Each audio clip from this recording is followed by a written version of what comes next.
آپ سننا شروع کر چکے ہیں امریکی مصنف اسٹیفن فلپ کوہن کی پاکستان کے حوالے سے لکھی گئی ایک زبردست کتاب دی آئیڈیا آف پاکستان، جو مطالعہ یا مغالطہ پاکستان سے ہٹ کر پاکستان کی کافی حد تک اصل تاریخ بیان کرتی ہے۔ اب اس کتاب کا اگلا پارٹ حاضر ہے۔ ضیاء ڈیکڈ۔ بھٹو کو فوج نے 5 جولائی 1977 کو گرفتار کیا۔ فوج کے سربراہ جنرل ضیاء اللہ کو ان کے بے چین کور کمانڈروں نے کارروائی کرنے پر مجبور کیا تھا۔ وہ بھٹو کے عوامی مقبولیت کے سیاسی انداز پر بھروسہ نہیں کرتے تھے، ان کی فوج کو نظر انداز کرنے کی کوشش پر ناراض تھے، اور بھٹو کے خلاف اپوزیشن کی قیادت میں ہونے والے احتجاج کے بعد حکومت میں پیدا ہونے والے انتشار سے پریشان تھے۔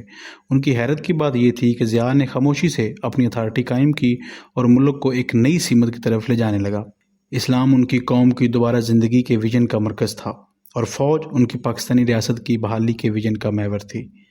ضیاء کے زیادہ تر ساتھی جو اس بغاوت میں شریک تھے، ان کے پاکستان کے مستقبل کے لیے ایجنڈے سے لا علم تھے، کیونکہ ضیاء خود بھی اس نتیجے تک بدتدریج پہنچے۔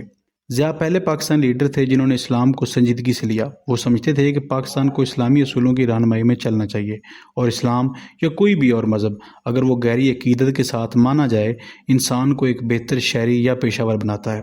ضیاء سیکولر پیشہ ور کا احترام کرتے تھے، لیکن اس بات پر قائل تھے کہ ایک گہری مذہبی سائنسدان یا سپاہی کسی بھی مذہب سے ہو، ایک بہتر ماہر یا جنگجو ہوتا ہے۔ فوج کے پاکستان میں مرکزی کردار کو بحال کرتے ہوئے ضیاء نے پاکستان میں اسلامی نظریہ کو فروغ دینے کی کوشش میں نئے راستے کھولے، یہاں تک کہ اس حد تک گئے کہ یہ اعلان کیا کہ اس نظریے یعنی پاکستان کے نظریے اور ملک کے اسلامی کردار کا تحفظ اتنا ہی اہم ہے جتنا ملک کی جغرافیائی حدود کا تحفظ۔ ایک تجزیہ کار کے مطابق جناح کو ایک سیکولر سیاستدان کے بجائے ایک اسلام پسند کے طور پر دوبارہ پیش کیا گیا، اور علماء جو پاکستان کے قیام کی جدوجہد میں غیر اہم تھے، ان کو پیشوا کے کردار میں بلند کیا گیا۔ جناح کی ایک ایسی ریاست کی اپیل جو تمام مذاہب کے لوگوں کے لیے ہو، ضیاء کے دور میں ان کی زندگی کے بیانات سے مٹا دی گئی، اور یہ ظاہر کرنے کی کوشش کی گئی کہ جناح اسلامی ریاست کے حامی تھے جس میں سخت اسلامی قوانین اور ضابطے ہوں۔ تاہم ایک حد تھی جسے بنیادی طور پر سیکولر فوج قبول نہیں کر سکتی تھی، اور ضیاء کو یہ بات اچھی طرح معلوم تھی کہ اپنے ساتھیوں پر ایک باضابطہ اسلام مسلط نہیں کیا جا سکتا۔ انہوں نے فوج میں مولویوں کے معیار کو بہتر بنایا، اور کچھ شواہد موجود تھے کہ زیادہ مذہبی افسران کو ترقی میں ترجیح دی جا رہی تھی۔ ضیاء کے قریبی اور بھروسہ مند مشیر سابق جرنیل تھے جنہوں نے ان کو سکھایا تھا اور جن کا وہ احترام کرتے تھے۔ انہوں نے ایسے سول مشیروں پر بھی انحصار کیا جو پہلے ایوب اور یحییٰ کو مشورے دیتے تھے، وکلاء جیسے AK بروہی، اور لازمی طور پر SSP زادہ۔ ضیاء کے مارشل لا اور اس کے بعد آئین میں ان کے یک طرفہ تبدیلیوں کو قانونی شکل دینے کے لیے لائے گئے۔ ضیاء نے سیاسی جماعتوں کو دبایا، عوامی جلسوں کو روکا، اور سیاست کو غیر سیاسی بنانے کی کوشش کی۔ پیپلز پارٹی کی مضبوط حیثیت کا مقابلہ کرنے کے لیے انہوں نے عارضی طور پر کچھ اسلامی جماعتیں، خاص طور پر جماعت اسلامی کے ساتھ اتحاد کیا، اور جب کام ہو گیا تو انہیں چھوڑ دیا۔ نتیجہ ایک محدود سیاسی اشرافیہ کا نکلا جو زیادہ ریٹائر افسران پر مشتمل تھی، جو نظریات سے خالی، جمہوریت سے مشکوک، اور اس بات پر قائل تھی کہ وہ نجات دہندہ نسل ہے جو پاکستان کو سنگین داخلی اور خارجی خطرات سے بچا رہی ہے۔ دیگر تضادات میں فوج نے بھٹو کے بنائے ہوئے نیم فوجی دستے کو تحلیل کر دیا یعنی FSF، اور اس نے جوہری ہتھیاروں کے پروگرام پر کنٹرول حاصل کر لیا جسے بھٹو سمجھتے تھے کہ ایک دن فوج کی طاقت کو متوازن کر دے گا۔ ضیاء کی اقتصادی پالیسیوں نے بھی ایک نیا کاروباری طبقہ پیدا کیا، اور ان کے دور میں پنجاب پاکستانی سیاست، کاروبار اور سماجی زندگی میں بڑھتی ہوئی برتری حاصل کرنے لگا۔ چنیوٹ کے کاروباری گھرانے جو جنوبی پنجاب کے ضلع جنگ سے تعلق رکھتے تھے، 20 بڑے خاندانوں کی صف میں شامل ہو گئے۔ ثقافتی جنگیں۔ بلا شبہ ضیاء کا پاکستان پر سب سے دیر پا اثر ثقافتی اور سماجی تھا۔ انہوں نے ایسی پالیسیاں اپنائیں جو بظاہر مستقل تھیں لیکن حقیقت میں متضاد تھیں۔ وہ امریکہ نواز تھے کیونکہ انہوں نے واشنگٹن کے ساتھ ایک اسٹریٹجک سمجھوتا کیا اور افغانستان میں سوویت یونین کے خلاف جنگ میں ان کے ساتھ قریبی تعاون کیا، لیکن وہ پاکستان کے اس طبقے کے ساتھ بے رحمی سے نمٹے جو سب سے زیادہ امریکی طرز زندگی اپنائے ہوئے تھا، جبکہ اسلام پسندوں اور قدامت پسندوں کی سرپرستی کی۔ پاکستان میں ثقافتی تقسیم مزید گہری ہو گئی، ایک ایسی تقسیم جو شمال جنوب میں ملک بھر میں پھیلی ہوئی ہے، اور جو لاہور، کراچی اور فیصل آباد جیسے زیادہ کاسموپولیٹن شہروں میں زیادہ نمایاں ہیں۔ اس پاکستان میں چند ڈسکوز، عالمی معیار کے ریسٹورنٹس، جدید فن تعمیر کی عمدہ مثالیں اور ٹیلی ویژن ڈرامے شامل ہیں جو اپنی پیشہ ورانہ صلاحیت اور سنجیدگی کے باعث بھارتی ناظرین کو فتح کر چکے ہیں، اور کالج اور یونیورسٹیاں جو برطانوی نمونوں سے متاثر تھیں، ایک واحد چیز جو اسلام پسندوں اور جدیدیت پسندوں، شہری امیروں اور دیہی غریبوں کے درمیان اس کافی تقسیم کو پار کرتے ہوئے مشترک تھی، وہ کرکٹ کے ساتھ محبت کا رشتہ تھا۔ اپنی جدیدیت کے باوجود مغربی طرز زندگی اپنانے والے پاکستانی ضیاء کے دور میں امریکہ سے ناراض ہوتے گئے، کیونکہ پاک امریکہ تعلقات ایک انحصاری رشتے کی شکل اختیار کر گئے تھے، جہاں امریکی طرف سے مصنوعی دلچسپی دکھائی جاتی تھی اور پاکستانی طرف سے غصے کے ساتھ پرانے اچھے دنوں کی یاد آتی تھی۔ پاکستانی اشرافیہ کو ترک کیے جانے کا احساس ہوا، کیونکہ امریکی حمایت اسٹریٹجک مفادات کی بنا پر دی جاتی تھی، لہذا یہ فوجی حکومتوں کو تقویت دیتی رہی، چاہے وہ ضیاء، ایوب، یا بعد میں مشرف کی قیادت میں ہو۔ حالانکہ امریکہ اب فوجی حکومت کی تعریف نہیں کرتا جیسا کہ ایوب کے دور میں کرتا تھا، لیکن اس کی جانب سے سول اتھارٹی اور اقتدار کی حمایت کی کوششیں اگر ہوتی بھی تھیں تو وہ چھپی ہوئی ہوتی تھیں۔ آج یہ ترک کیے جانے کا احساس پاکستان کی مغربی طرز زندگی اپنانے والے شہری اشرافیہ میں مزید شدید ہو گیا ہے، کیونکہ اب وہ اندرونی اور بیرونی دونوں طرف سے خطرات محسوس کرتی ہے۔ اندرونی خطرہ جو اسلامائزیشن کے پھیلاؤ اور شدت پسندی سے ہے دگنا تکلیف دہ ہے، کیونکہ ضیاء اور افغان جہاد میں مجاہدین کی امریکی حمایت نے اسے فروغ دیا تھا، جیسا کہ اقبال کے بیٹے جاوید اقبال جو پاکستان کی سپریم کورٹ کے ریٹائرڈ جج ہیں، انہوں نے نشاندہی کی ہے کہ پاکستانی مسلمانوں کی بڑی اکثریت فطرتاً معتدل ہے، جناح کے اسلام کے لبرل نظریے کی پیروکار ہے اور ثقافتی تنوع پر یقین رکھتی ہے، لیکن انہیں اس انتہا پسند اقلیت نے یرغمال بنا رکھا ہے جو امریکی حمایت یافتہ ضیاء کی سرپرستی کے تحت ابھری۔ یہ نظریہ آج پاکستان کے مغربی طرز زندگی اپنانے والے نوجوانوں، خاص طور پر خواتین میں بڑے پیمانے پر مقبول ہے، جو ضیاء کی اسلامائزیشن کی مہم کی مرکزی ہدف تھیں۔ لاہور میں پیشہ ور خواتین اپنے والد کی سنائی ہوئی کہانیوں کو یاد کرتی ہیں، جن میں 1950 اور 1960 کی دہائیوں کا لبرل شہر بیان کیا جاتا تھا۔ اس کے برعکس آج کے لاہور میں ایسی جگہیں ہیں جہاں اکیلی خواتین کا جانا منع ہے، لباس کے ضابطے لازمی ہیں، ہراسانی اور حملے بڑھ گئے ہیں، اور سیکولر لذتیں جیسے نیلی جینز پہننا یا شراب پینا صرف بند دروازوں کے پیچھے کی جاتی ہے۔ 10 سالہ جمہوریت۔ جب ضیاء اللہ کی ایک ابھی تک غیر واضح طیارہ حادثے میں موت کے بعد پاکستان میں سول حکومت بحال ہوئی تو اسے جمہوریت کہا گیا، لیکن یہ حقیقت میں ایک جدوجہد کرنے والا نظام تھا جس کے بعد دوسرا آیا، اور فوج ایک بار پھر اپنے رہنماؤں اس صورت میں بینظیر بھٹو اور نواز شریف کی نگرانی کر رہی تھی، جو جمہوریت کے اشرے کے دو سب سے اہم سول سیاستدان تھے۔ 1988، 90، 93، 97 اور 2002 میں انتخابات ہوئے، لیکن ہر گزرتے انتخابات میں ووٹر ٹرن آؤٹ میں واضح کمی واقع ہوئی۔ 1988 میں 50% سے کم ہو کر 1997 میں حکومتی طور پر 35%، لیکن حقیقت میں قریباً 26%، اور 2002 میں 25-30% رہ گئی۔ پاکستان کی سیاست کے اشرافیہ کی نوعیت کی عکاسی کرتے ہوئے ٹرن آؤٹ عمومی طور پر کم رہا ہے، سوائے اس وقت جب صوبائی ناراضگیاں ہوں یا بھٹو کے دور کے دوران۔ بہت سے انتخابات دھاندلی زدہ رہے، اکثر پاکستان کے غیر مؤثر الیکشن کمیشن کی ملی بھگت سے۔ 1990 کی دہائی تک پاکستان کا تصور حقیقی جمہوریت سے خالی ہو چکا تھا۔ زیادہ تر پاکستانی جمہوریت کے دکھاوے کے ساتھ معمولی اچھی حکومت پر راضی ہو جاتے، لیکن انہیں نہ جمہوریت ملی اور نہ ہی اچھی حکومت۔ بینظیر بھٹو اور نواز شریف دونوں مین سٹریم یعنی کم و بیش سیکولر رہنما تھے۔ دونوں نے اس اتفاقی رائے کو چیلنج نہیں کیا جو پاکستان کو ایک مسلم یا اسلامی ریاست کے طور پر دیکھنے کے بارے میں پروان چڑھا تھا، لیکن کسی نے بھی اس کو اپنی پالیسیوں کا مرکز نہیں بنایا۔ وہ اسلامی اتحاد کی طرف کبھی کبھار اشارے دینے سے کناعت کرتے، اور دونوں نے کشمیر کے مسئلے پر روایتی موقف اپنایا۔ دونوں اس بات کو سمجھتے تھے کہ بھارت کے ساتھ تعلقات میں تبدیلی کے حوالے سے فوج نے کچھ حدود مقرر کی ہوئی ہیں، اور دونوں نے فوج کو جوہری اور مزاری پروگراموں میں آزادانہ ہاتھ دیا۔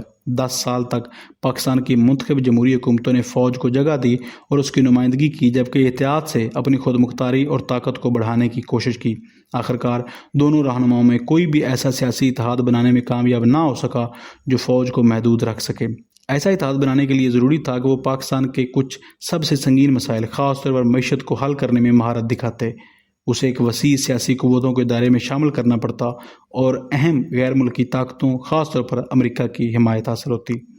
خارجہ پالیسی اور پاکستان۔ ضیاء کے دور میں اور بعد میں جمہوریت کے اشرے کے دوران پاکستان کے دوسرے ممالک کے ساتھ تعلقات اس کی داخلی سیاست کا ایک اہم عنصر بن گئے۔ اگرچہ 1999 کے بعد امریکہ نے پاکستان میں دلچسپی کھو دی، لیکن ملک کی اسٹریٹجک اہمیت کم نہیں ہوئی۔ دریں اثنا چین نے پاکستان کو اسلامی دنیا تک رسائی کے ایک اہم نقطے اور بھارت کے توازن کے طور پر دیکھا۔ پاکستان نے سعودی عرب اور چین کے ساتھ اپنے پہلے سے قریبی تعلقات کو برقرار رکھا، لیکن انہیں شمالی کوریا تک بھی بڑھایا جو فوجی ٹیکنالوجی کا ذریعہ تھا۔ مزید برآں چند فوجی حکمت عملی سازوں اور ان کے سویلین ہم منصبوں کی قیادت میں پاکستانیوں نے اپنے آپ کو ایک نئے مغربی ایشیائی نظام کے مرکز کے طور پر دیکھنے کی حکمت عملی بنائی۔ اس حکمت عملی کا ایک کلیدی عنصر افغانستان اور وسطی ایشیا میں ایک فعال پالیسی تھی، اور پاکستانی حکمت عملی ساز کھلے عام یہ کہتے تھے کہ وہ وسطی ایشیا میں راج کے تہذیبی بوجھ کو ورثے میں لے رہے ہیں۔ یہ آگے کی پالیسی پاکستان کی دیرینہ کوشش کا حصہ بھی تھی کہ وہ بھارت کی طاقت کا مقابلہ کرتے ہوئے اسٹریٹجک گہرائی حاصل کرے۔ اس کے علاوہ 1990 کے بعد اسلام آباد نے ایک چھوٹی جوہری قوت بنائی اور اسے تعینات کیا، جس کا مقصد دونوں اسٹیٹس اور اسٹریٹجک چھتری فراہم کرنا تھا جس کے تحت کم درجے کا تنازع بڑھایا جا سکے۔ 1990 کی دہائی کے وسط تک پاکستانی ایک حد تک خود مختاری اور اثر و رسوخ کا دعویٰ کر سکتے تھے، جو واشنگٹن کی طرف سے لگائی گئی پابندیوں اور تنقیدوں سے کہیں زیادہ تھی۔ اسٹریٹجک اشرافیہ نے پاکستان کو ایک چھوٹے مگر بڑھتی ہوئی طاقت کے طور پر بیان کیا۔ اس کی جوہری صلاحیتوں، جمہوری حکومت اور مغربی ٹیکنالوجی اور تنظیمی صلاحیتوں کو اسلام کی ایک جدید شکل کے ساتھ ملا کر آگے بڑھانے کی صلاحیت کے ساتھ۔ اس طرح افغانستان اور وسطی ایشیا پر پاکستان کے اثر و رسوخ کو بڑھانا دونوں اسٹریٹجک ضرورت اور ایک تہذیبی مشن تھا۔ پاکستان کی افغان مہم جوئی اس کے ایک اہم دوست سعودی عرب کے لیے بھی پرکشش تھی، لیکن پاکستانی سخت گیر اثر یہ دلیل بھی دے سکتے تھے کہ بھارت پر دباؤ ڈالنے کی حکمت عملی کامیاب ہو رہی تھی، جبکہ پاکستانی لیبرلز یہ کہہ سکتے تھے کہ ملک میں اب بھی سویلین حکومتیں موجود ہیں، چاہے ان میں سے کوئی بھی مکمل طور پر معمول کے مطابق کام نہ کر رہی ہو۔ معیشت جمود کا شکار تھی، لیکن بیرون ملک مقیم پاکستانیوں کی بڑی تعداد کی طرف سے ترسیلات زر نے ڈھانچہ جاتی مسائل کو چھپا رکھا تھا۔ سماجی اور سیاسی بے چینیاں نمایاں تھیں، جیسا کہ اسلامی انتہا پسندی کا عروج، لیکن ایک بار پھر اسے کھلی جمہوری نظام کا حصہ سمجھ کر نظر انداز کیا جا سکتا تھا۔ نظام کا زوال۔ صورتحال تیزی سے بگڑ گئی اور 1999 تک پاکستان کے سیاسی، اقتصادی اور سماجی ڈھانچے میں موجود تضادات کھل کر سامنے آ گئے۔ حکومت کی افغان طالبان اور بھارتی زیر انتظام کشمیر میں اسلامی عسکریت پسندوں کے لیے پرجوش حمایت بالآخر الٹا اثر ڈالنے لگی جب طالبان نے القاعدہ کی حمایت شروع کر دی۔ کارگل کی جنگ نے ایک سول فوجی بحران کو جنم دیا اور فوج کو دوبارہ واضح سیاسی طاقت میں لایا۔ پاکستان کے جوہری پروگرام نے امریکہ کو ناراض کیا اور افغانستان اور ملک کے اندر میں اسلامی انتہا پسندی کی حمایت نے امریکہ اور پاکستان کے سب سے اہم دوست چین کو بھی پریشان کیا، جن دونوں نے پاکستان کے بڑے اسٹریٹجک حریف بھارت کے ساتھ تعلقات بڑھانا شروع کر دیے۔ پاکستان نے دہشت گردی اور تشدد کے مرکز کے طور پر ایک ناپسندیدہ شہرت بھی حاصل کر لی۔ اس کا داخلی تشدد کی سطح اسے چند ریاستوں میں شامل کرتی ہے جنہیں انشورنس انڈسٹری انتہائی خطرناک قرار دیتی ہے۔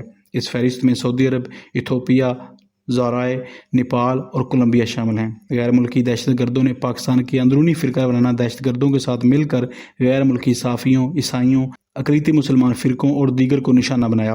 انسانی حقوق کمیشن پاکستان HRCP کے الفاظ میں ملک کے اندر دہشت گردوں کے ذریعے بے مثال تشدد کا سامنا کیا، جس میں درجنوں مغربی افراد اور پاکستانی سیاسی شدت پسندوں کی گولیوں کا نشانہ بنے۔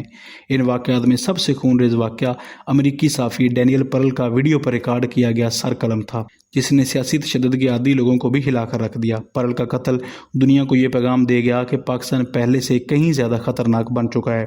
یہ واقعات سرخیوں میں آئے، لیکن پاکستان کے روزمرہ کے انسانی حقوق کا ریکارڈ جو HRCP کی رپورٹس اور ویب سائٹ میں دستاویزی شکل میں موجود ہے بھی بہتر نہیں ہوا۔ متاثرین میں بڑی تعداد خواتین کی تھی جو اکثر غیرت کے نام پر قتل کا شکار ہوتی تھیں، اور کئی مشہور واقعات میں دیہاتوں اور کسانوں پر پرامن احتجاج کے دوران حکام کی طرف سے حملے کیے گئے یا انہیں ہزاروں کی تعداد میں ان کے گھروں سے زبردستی بے دخل کیا گیا بغیر متبادل رہائش کے، تاکہ کراچی میں لیاری ایکسپریس وے جیسے سڑکوں کی تعمیراتی منصوبوں کے لیے جگہ بنائی جا سکے۔ شاید انسانی حقوق کے خلاف ورزیوں کا سب سے بے باک واقعہ HRCP کے ایک رکن کے اغوا کا تھا، جسے نامعلوم سیکورٹی ایجنسیوں نے حیدرآباد سے ہندو رکن کے ساتھ اغوا کیا۔ حال ہی میں HRCP کی رپورٹس میں بنیادی انسانی حقوق کی خلاف ورزیوں کے کئی اور کیسز درج کیے گئے ہیں، جو اس لیے اور بھی زیادہ سنگین ہیں کہ فوجی غلبے والی حکومت کو سنجیدگی سے چیلنج نہیں کیا گیا۔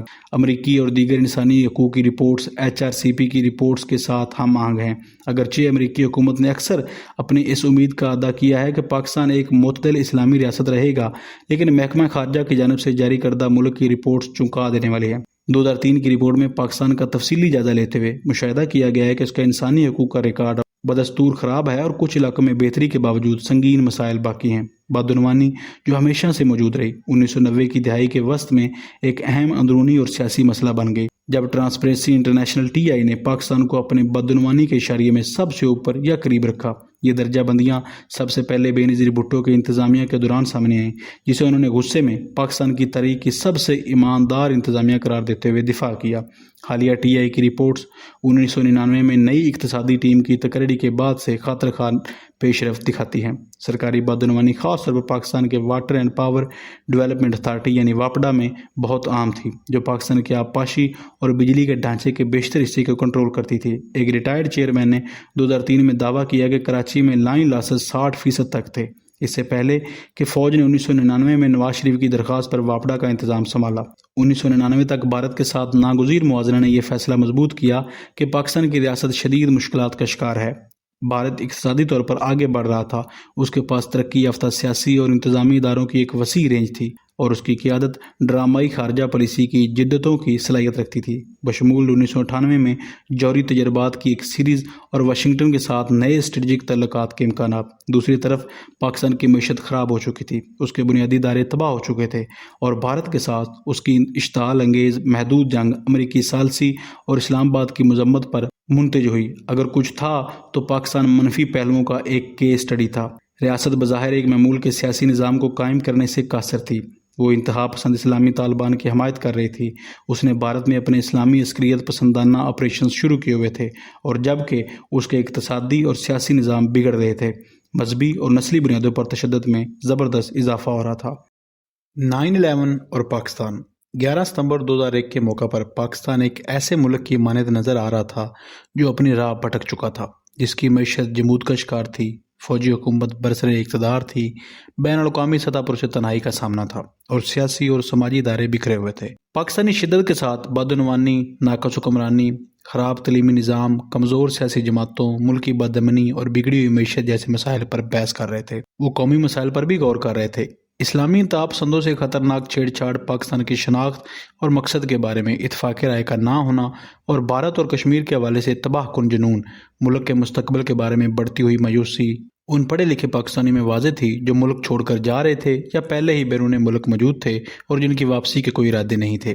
11 ستمبر کے واقعات نے پاکستان کو دوسرے مسلمان ممالک کے مقابلے میں سب سے زیادہ متاثر کیا، سوائے افغانستان کے، لیکن اندرون ملک کچھ زیادہ تبدیلیاں دیکھنے میں نہیں آئیں، سوائے ایک ابتدائی بحث کے جو پاکستان کی شناخت کے بنیادی موضوعات اور پالیسیوں کے بارے میں تھی۔ اسٹیبلشمنٹ کے زیر تسلط نظام نے نئے حالات سے مطابقت پیدا کرنے کے لیے خود کو کافی لچکدار ثابت کیا۔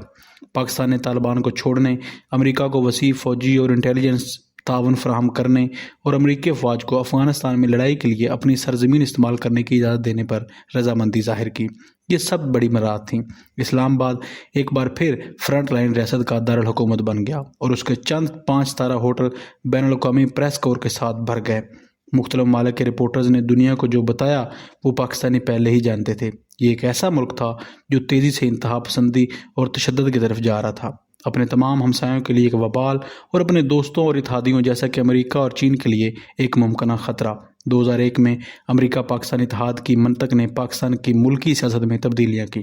اگر نیا اتحاد دہشت گردی کے خلاف تھا تو پاکستان کے ان گروہوں کے ساتھ تعلقات کو تبدیل کرنا تھا جو واشنگٹن کے لیے باعث تشویش تھے، جن میں خود پاکستان کے اندر موجود حامی بھی شامل تھے۔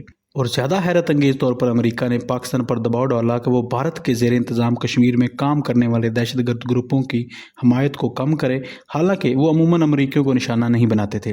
امریکہ اور بھارت کے نئے تعلقات کی وجہ سے امریکہ نے پاکستان پر دباؤ ڈالا کہ وہ لائن آف کنٹرول کے پار کشمیر میں داخل ہونے والے دہشت گردوں کی حمایت ختم کرے۔ اس کے نتیجے میں کچھ شدید مگر خفیہ پاکستان بھارت مذاکرات ہوئے، جنہوں نے جنوری 2004 میں اسلام آباد میں جنوبی ایشیائی علاقائی تعاون تنظیم SAARC کے اجلاس کے دوران بھارتی اور پاکستانی رہنماؤں کے درمیان ڈرامائی سربراہی ملاقات کا راستہ ہموار کیا۔ مئی 2004 کے بھارتی قومی انتخابات کے بعد دونوں ممالک نے جوہری مسائل اور کشمیر پر دوبارہ بات چیت کا آغاز کیا۔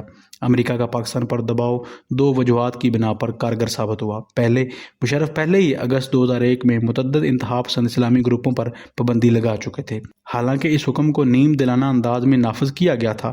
جب امریکہ اور دوسرے ممالک نے اصرار کیا کہ پاکستان دہشت گرد گروپوں کے ساتھ اپنی چھیڑ چھاڑ بند کرے تو فوجی قیادت کو کارروائی کرنے میں کم دقت پیش آئی۔ پاکستان کو بین الاقوامی اقتصادی مدد کی شدید ضرورت تھی تاکہ وہ قابل عمل رہ سکے، اور مغرب واضح طور پر پاکستان کی معیشت کو تباہ کرنے کے لیے تیار تھا اگر حکومت تعاون نہ کرتی۔ دوسرا، مشرف جانتے تھے کہ اگر انہوں نے امریکی مطالبات کو تسلیم نہ کیا تو واشنگٹن کے پاس جنوبی ایشیا میں متبادل موجود تھے۔ امریکہ بھارت کے نئے تعلقات جو کلنٹن انتظامیہ نے قائم کیے اور جارج ڈبلیو بش نے آگے بڑھائے، ان تعلقات نے امریکہ کو پاکستان پر بے مثال دباؤ دینے کی طاقت دی۔ مشرف نے سرحد پار دہشت گردی کو روکنے کا وعدہ کیا، لیکن کشمیری بھائیوں کی اخلاقی اور سیاسی حمایت کو برقرار رکھنے کا حق محفوظ رکھا، جن کا خون انہوں نے اعلان کیا پاکستانی عوام کی رگوں میں دوڑتا ہے۔ ان نئی پالیسیوں کی وضاحت دنیا اور پاکستانی عوام کے سامنے ایک ڈرامائی تقریر میں کی گئی جو اردو میں دی گئی، جو پاکستان ٹیلی ویژن پر 12 جنوری 2002 کو نشر کی گئی۔ اس میں مشرف نے کھل کر پاکستان کو ایک معتدل مسلم ریاست بنانے کے ہدف کو بیان کیا۔ لفظ سیکولر ابھی بھی متنازع ہے۔ ملک کے اندر کوئی انتہا پسندی نہیں ہوگی اور نہ ہی دہشت گردوں کے لیے پاکستان کی سرحدوں کے پار کوئی محفوظ پناہ گاہ ہوگی۔ تقریر کے بعد پاکستان میں یہ لطیفہ گردش کرنے لگا کہ اگر دیندار اسلامی ضیاء 1988 میں فوت ہو گئے تھے تو ان کو آخرکار 12 جنوری کو دفن کیا گیا۔ تاہم پاکستانی لبرلز اور دیگر افراد کا جوش و خروش جنہوں نے مشرف کا موازنہ جدید دور کے اتا ترک سے کیا، ایک موازنہ جو انہوں نے خود پیش کیا ہے، جلد ہی ماند پڑ گیا۔ اس کے بعد ایک عجیب ریفرینڈم ہوا کہ آیا مشرف صدر کے طور پر جاری رہیں یا نہیں۔ انہوں نے 98% حمایت کے ساتھ کامیابی حاصل کی، لیکن بہت کم ٹرن آؤٹ کے ساتھ۔ اس کے بعد ایک دھاندلی زدہ انتخاب ہوا جس میں دونوں بڑی مرکزی سیاسی جماعتوں کو کچھ صوبوں اور قومی اسمبلی میں نشستوں سے محروم کر دیا گیا۔ پاکستان ایک بار پھر جمہوریت اور فوجی آمریت کے درمیان پھنس گیا۔ بظاہر مایوسی اور ناکامی کے دائرے سے نکلنے کے قابل نہیں، باوجود اس کے کہ مشرف نے دعویٰ کیا کہ ایک نیا دور شروع ہو چکا ہے۔ پاکستانی عوام ایسے دعووں سے تھک چکے تھے اور مشرف بغیر کسی سنجیدہ مخالفت کے حکومت کرتے رہے۔ ان کی کچھ اصلاحات نے بہت زیادہ حرکت پیدا کی، لیکن بنیادی تبدیلیاں کم دیکھنے کو ملی۔ پاکستان کے 57 سال۔ اگر جناح کم مستقل مزاج ہوتے، انڈین نیشنل کانگریس زیادہ لچکدار ہوتی یا برطانوی اپنی آخری 9 آبادیاتی ذمہ داریوں کو زیادہ ذمہ داری سے پورا کرتے تو پاکستان اس شکل میں وجود نہ آتا۔ 14 اگست 1947 کو پیدا ہونے والی اس ریاست کو گہرے ساختی مسائل کا سامنا تھا۔ یہ مشرق اور مغرب میں تقسیم تھی۔ اس کی معیشت تقسیم کی وجہ سے تباہ ہو چکی تھی اور اس کی بڑی سیاسی تحریک مسلم لیگ ان علاقوں میں جنہیں پاکستان بننا تھا اس میں گہری جڑیں نہیں رکھتی تھی۔ مزید برآں جناح کا جلد انتقال ہو گیا اور طاقتور گروپوں خاص طور پر مغربی بازو میں نے ریاست کے لیے ایک متبادل اسلامی تصور پیش کیا۔ آخر میں بھارت کی کھلی دشمنی کے پیش نظر بھارتی طاقت کا مقابلہ کرنے کا بظاہر سب سے بہتر طریقہ بیرونی عناصر اور فوج کی طرف رجوع کرنا تھا، جس سے فوج کے اثر و رسوخ اور وقار میں اضافہ ہوا۔ پاکستان کا معاشرتی و معاشی نظام پرانا اور نیا ایک سلیس کے زیر تسلط رہا، جس میں فوج، بیوروکریسی اور جاگیردار شامل ہیں۔ آج یہ سلیس اسٹیبلشمنٹ کے نام سے جانی جاتی ہے، حالانکہ اس غیر رسمی اور طاقتور ادارے میں کلیدی کردار بیوروکریٹ سے فوج کی طرف منتقل ہو چکا ہے۔ پاکستان کا تصور اور ریاست دونوں غیر متوقع سمتوں میں ترقی کر رہے ہیں، جس نے اس کے رہنماؤں کو نئے سیاسی اور نظریاتی لکوں کو تلاش کرنے پر مجبور کیا ہے۔ کئی وجوہات کی بنا پر اصل خیال قائم نہ رہ سکا۔ حالانکہ بھارت کے ساتھ دائمی تنازع نے ضرور پاکستان کو ایک ضروری اور محفوظ پناہ گاہ کے طور پر تقویت دی اور ایک اسلامی ریاست کے طور پر بھی۔ ایک وجہ یہ تھی کہ بہت سے ہندوستانی مسلمانوں نے ہندوستان میں رہنے کا انتخاب کیا۔ بعض صورتوں میں وسائل کی کمی کی وجہ سے بھارت اور موجودہ پاکستان میں رہنے والے مسلمانوں کی تعداد تقریباً برابر ہے، جو اس بات کی یاد دہانی کراتی ہے کہ پاکستان کے اصل تصور کو اتنا ہی لوگوں نے نظر انداز کیا جتنا کہ اسے ماننے والوں نے اپنایا۔ بھارت میں گجرات میں تقریباً 2000 مسلمانوں کے ریاستی سرپرستی میں کیے گئے قتل عام کے باوجود زیادہ تر مسلمان وہاں سیکولر بھارتی سیاسی نظام کے اندر نسبتاً محفوظ زندگی گزار رہے ہیں اور کچھ نے اہم مقامات بھی حاصل کیے ہیں، جبکہ پاکستانی نظریہ ساز بھارت کی جمہوریت کا مذاق اڑاتے ہیں اور اسے ایک دھوکہ قرار دیتے ہیں، لیکن اس کی کارکردگی کچھ ناکامیوں کے باوجود انفرادی آزادیوں، تعلیم اور معاشی خوشحالی کے لحاظ سے پاکستان سے بہتر رہی ہیں۔ اتنی اہم بات یہ ہے کہ پاکستان نے اپنی اسلامی شناخت کے پہلو پر کبھی اتفاقی رائے نہیں کیا۔ قرارداد مقاصد نے ایک اسلامی ریاست کے تصور پر سوچنے کی گنجائش ختم کر دی۔ یہ سوال پاکستانیوں کو متحد کرنے کے بجائے تقسیم کرتا رہا ہے۔ اس بات پر بنیادی فرقہ وارانہ اختلافات ہیں اور اس بات پر بھی کہ اسلامی قانون کس حد تک ریاست کا قانون بننا چاہیے۔ صرف ایک بات پر اتفاق ہے اور وہ منفی ہے، یعنی غیر روایتی فرقوں جیسے احمدیوں کو مسلمان نہیں سمجھا جاتا۔ مشرقی پاکستان کا کھو دینا بھی پاکستان کے تصور کے لیے ایک صدمہ تھا، کیونکہ آدھے سے زیادہ پاکستانیوں نے اس تصور کو مسترد کر دیا۔ صرف اب واقعے کے 30 سال بعد پاکستان اس تصور کی خامیوں کو سمجھنا شروع کر رہے ہیں، خاص طور پر ان لوگوں کی نظر میں جو ناراض تھے اور اب وہ ان سبق کو اب بھی ناخوش گروہوں پر لاگو کر رہے ہیں۔ جہاں تک پاکستان کی ریاست کا تعلق ہے، اسے چیلنجز کے ایک الجھے ہوئے سلسلے کا سامنا کرنا پڑا ہے۔ روس، ترکی اور جرمنی کی طرح اس ریاست کو بھی فوجی شکست کا سامنا کرنا پڑا اور یہ ایک بڑی فوجی طاقت کے طور پر ابھرتی ہوئی اور گرتی رہی۔ تاہم پاکستان 19ویں صدی کی پولینڈ، آسٹریا ہنگری سلطنت اور موجودہ یوگوسلاویہ سے بھی مشابہت رکھتا ہے۔ ایسی ریاستیں جنہیں تقسیم کر کے ختم کر دیا گیا تھا، ایک بڑی جنگ ہار گئیں یا داخلی جنگ اور تباہی کی نظر ہو گئیں۔ ایک واضح فرق یہ ہے کہ پاکستان اب بھی ایک بڑی فوجی صلاحیت بشمول ایک جوہری ہتھیاروں کا ذخیرہ برقرار رکھتا ہے۔ پاکستان کی کچھ مشابہت آج کی وسطی ایشیائی جمہوریتوں یا سابق مشرقی یورپی سوویت بلاک کے ان ارکان سے بھی ہے جو اب سیاسی یا سماجی پسفرت کا شکار ہیں۔ سوویت نظام کی طرح پاکستان کے مارشل لا کے ادوار نے ایک حد تک نظم و ضبط اور استحکام فراہم کیا اور ایوب خان کے دور میں تیز رفتار اقتصادی اور تعلیمی ترقی بھی ہوئی، اگرچہ بعد کے ادوار میں کچھ جمہوری وقفے آئے لیکن وہ کمزور سے کمزور ہوتے چلے گئے اور ملک کو تقسیم ہونے سے روکنے میں ناکام رہے۔ اسی وقت پاکستان میں ایک مستحکم غیر رسمی سیاسی ڈھانچہ اسٹیبلشمنٹ کی شکل میں پروان چڑھا۔ اصل میں یہ ایک سول ملٹری اتحاد تھا لیکن یہ بلاخر فوج کی برتری میں تبدیل ہو گیا۔ فوج کا پاکستان کا تصور ایک بار پھر قوم پر مسلط کیا جا رہا ہے، معاشی، خارجہ اور سلامتی پالیسیوں کے ذریعے۔ جیسا کہ تیسرے باب میں ذکر کیا گیا ہے، فوج اس بات پر فخر کرتی ہے کہ وہ پاکستان چلانے کے لیے سب سے زیادہ اہل ادارہ ہے، حالانکہ 4 بڑے فوجی حکمرانی کے ادوار اس کے برعکس شواہد فراہم کرتے ہیں۔ اقتصادی محاذ پر 1972 کے بعد پاکستان کی کارکردگی مایوس کن رہی، حالانکہ مشرقی پاکستان کے بہت غریب علاقے کے کھو جانے کے بعد بہتری کی توقع کی جا رہی تھی۔ بھٹو کا جمہوریت پسند سوشلسٹ نظام، ضیاء کا فوجی دور یا 10 سال کی بے ترتیب جمہوریت کسی بھی حکمت عملی سے خاطر خواہ نتائج برآمد نہیں ہوئے۔ مشرف کے دور میں مالیاتی اصلاحات پر توجہ دی گئی، ترقی پر نہیں، اور ابھی یہ دیکھنا باقی ہے کہ آیا پاکستان وہ نقطہ عبور کر چکا ہے جہاں حقیقی اقتصادی ترقی ممکن ہو۔ جہاں تک سول آزادیوں اور سیاسی آزادی کی بات ہے، اس پر صرف بنیادی پیمانے دستیاب ہیں اور ان میں کوئی واضح مثبت یا منفی رجحان نہیں ملتا۔ فریڈم ہاؤس کے آزاد، جزوی آزاد یا غیر آزاد ممالک کے 30 سالہ دورانیے کے انڈیکس میں پاکستان کو 21 سال جزوی آزاد اور 9 سال غیر آزاد کے طور پر درجہ بندی دی گئی ہے، جو اس لحاظ سے انڈونیشیا کے برابر ہے۔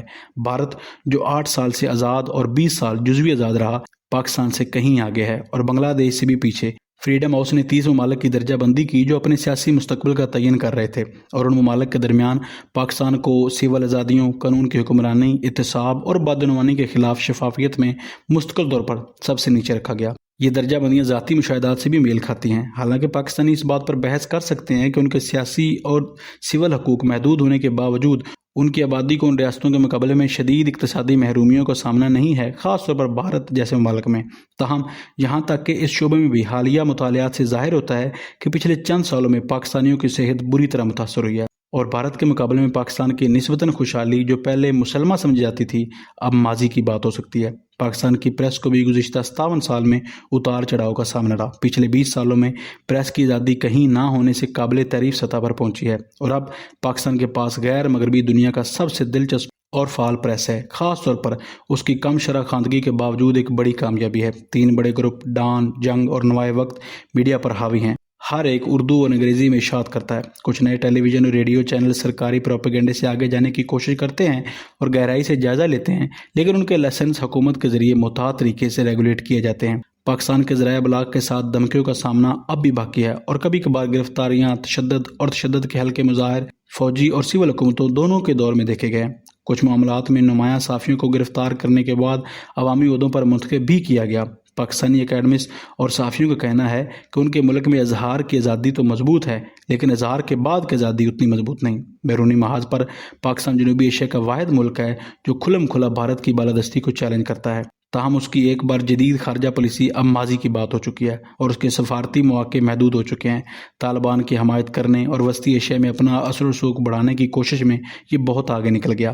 ایک وقت تھا جب اسے برطانیہ، امریکہ، چین، سعودی عرب اور دیگر عرب ممالک سمیت وسیع اتحادیوں کی حمایت حاصل تھی، لیکن دہشت گرد تنظیموں کے ساتھ اس کی وابستگی نے اس کے حامیوں کو بھی پریشان کر دیا ہے، جو اب یہ سوچنے لگے ہیں کہ آیا پاکستان مسئلے کا حصہ ہے یا حل کا۔ پاکستان کی واضح ناکامیوں کے باوجود کچھ چیزیں جو پاکستان میں نہیں ہوئیں وہ بھی اہم ہیں۔ پاکستانی مسلح افواج نے اپنی یکجہتی اور نظم و ضبط برقرار رکھا اور اب تک یہاں کوئی بڑے پیمانے پر مذہبی تحریکیں نہیں اٹھیں۔ اگرچہ کچھ علاقوں میں نسلی سیاست اسلامی سیاسی جماعتوں سے جڑی ہوئی ہے، پاکستان کا مستقبل طے شدہ نہیں ہے اور کچھ لحاظ سے اس کے پاس آج 50 یا 30 سال پہلے کی نسبت کم اختیارات ہیں۔ یہاں پر چیپٹر 2 مکمل ہوتا ہے۔